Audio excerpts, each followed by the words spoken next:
Hi everyone, I'm Jim and welcome to the review of Death is the Only Mortal, the 6th studio album by the band the Acacia Strain.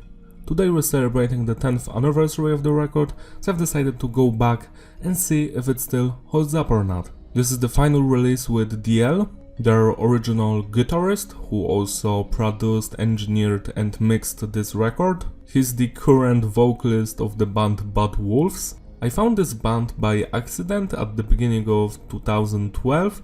I was watching their studio videos. I remember the vocalist Vincent eating some chips and they had arguments over who ate the chips or something. It was so funny, it reminded me of The Office for some reason.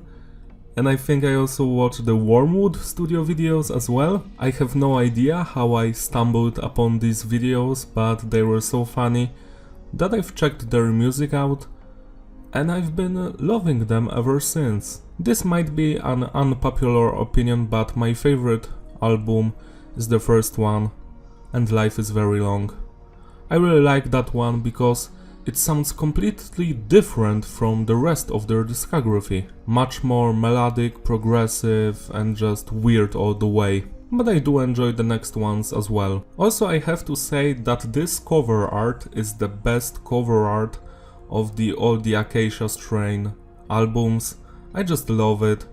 Look at it, it's beautiful. The production is tight, everything sounds punchy, heavy and clean. It's amazing what DL achieved in his home studio. Message is diverse, songs are mostly about nihilism, murdering people, being anti-religious, the construct of time, specifically for this record, and just death. Structure is various. We have some basic structures of verse, chorus, solo or breakdown chorus, but also some advanced and even progressive stuff, which is very nice to hear. The album opens with Doomblade. It's one of my all-time favorite The Acacia Strain songs like ever.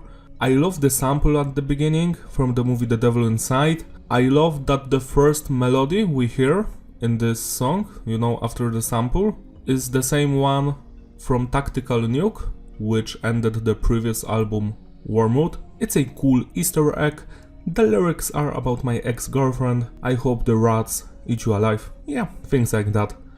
Very poetic, even romantic. The drumming is perfect, the bass is almost not audible, the guitars are just smashing all the way, and I love those little melodies in the background. They create this atmosphere of torture and just post-apocalyptic vibes.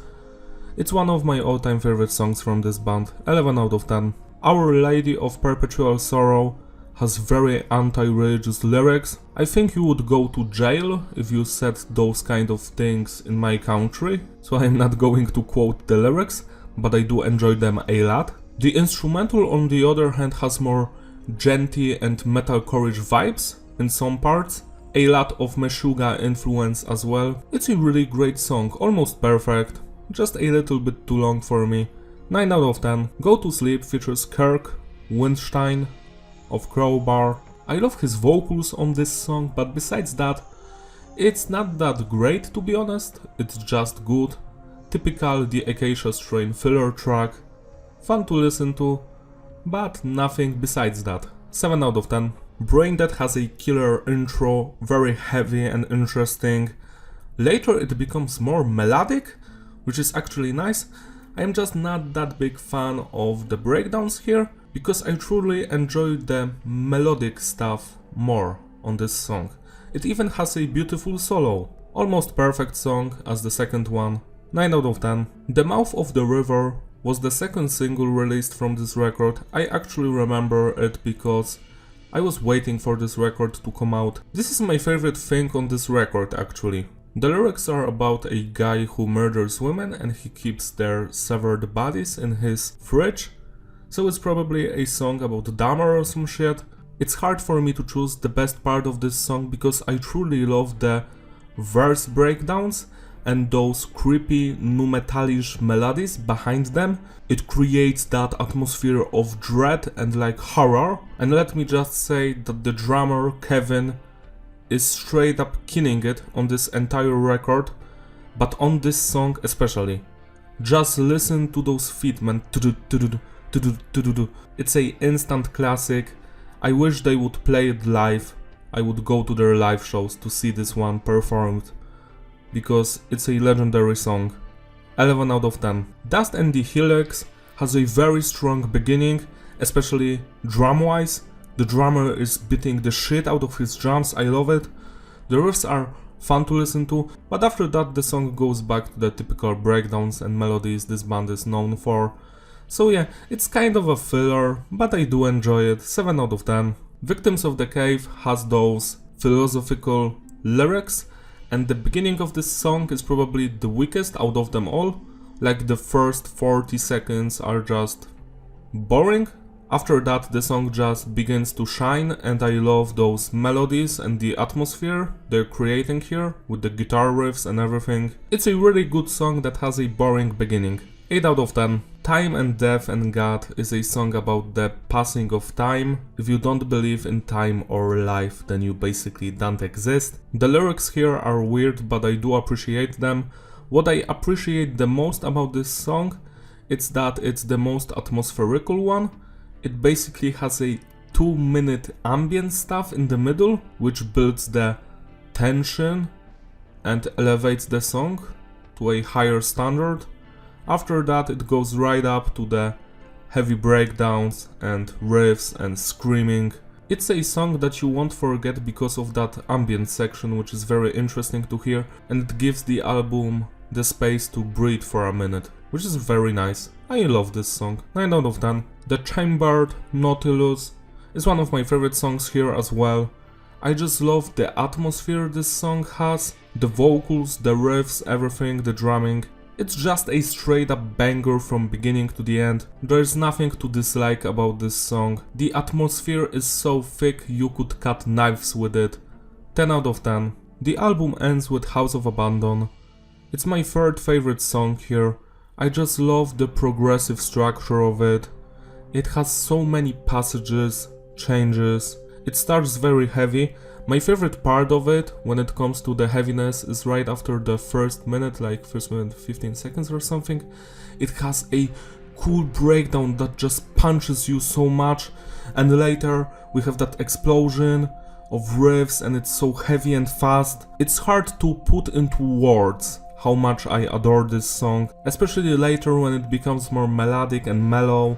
It has that behemoth vibe from Continent. The guitar solo is just beautiful and emotional, and the final minute or so, very melodic, creates that positive atmosphere about life, which is weird. Many people cry at this song.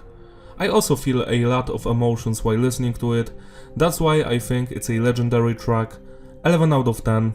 A few months before releasing the album, the Acacia Strain released a single called Servant in the Place of Truth, and they've announced Death is the Only Mortal. So it's weird for me that the song didn't make the cut for the record, because it's actually a solid banger. I love the groove here, the verses, the chorus, and the breakdown is really nice. I think this song is better than Go to Sleep or Dust and the Helix, so it makes me sad that it's not on the record.